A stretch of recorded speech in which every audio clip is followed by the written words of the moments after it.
जान है। रमेश कुमार नाम का एक लड़का जिसने इंडियन आर्मी नई नई ज्वाइन करी, अपनी सिक्किम पोस्टिंग के लिए ट्रेन से गैंगटॉक जा रहा था।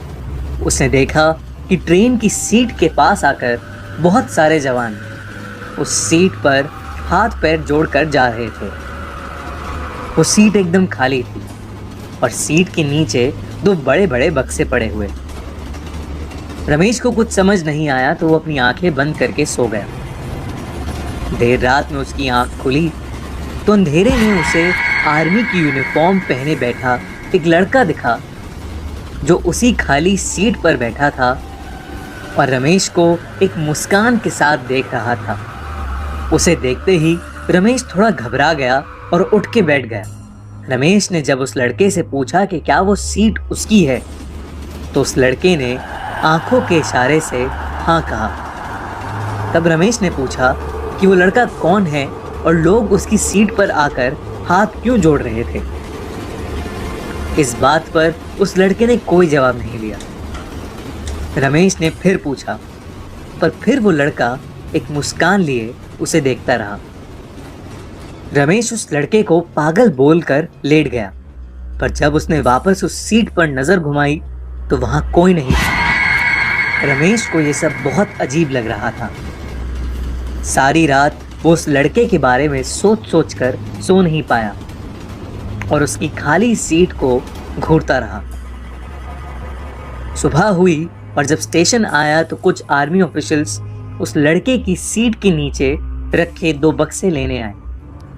रमेश से रहा नहीं गया और जब उसने बाकी ऑफिसर्स से उस लड़के के बारे में पूछा तो उसके होश उड़ गए। उन ऑफिशियल्स ने बताया कि वो सीट बाबा हरभजन सिंह की है, जिनकी 1968 में मौत हो चुकी थी।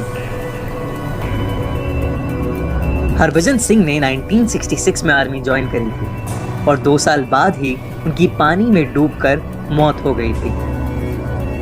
3 दिन तक जब उनकी लाश नहीं मिली तब बाकी फौज वालों ने उन्हें भगोड़ा घोषित कर दिया।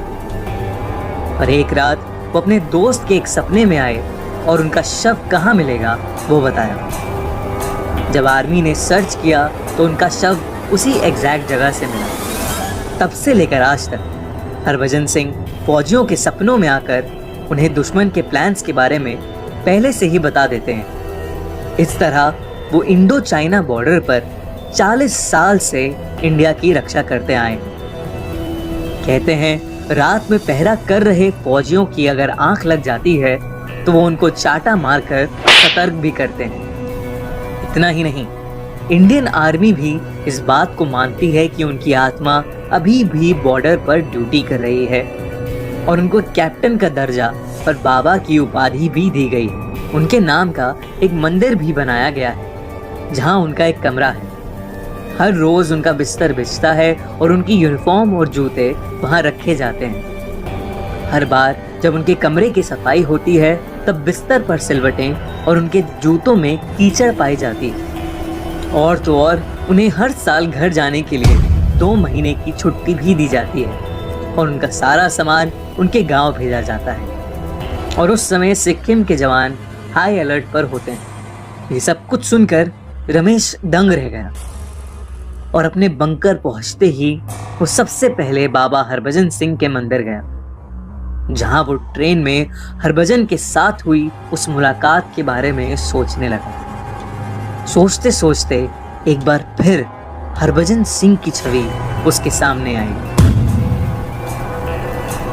रमेश को एक मुस्कान देकर उसके सामने से गायब हो गया।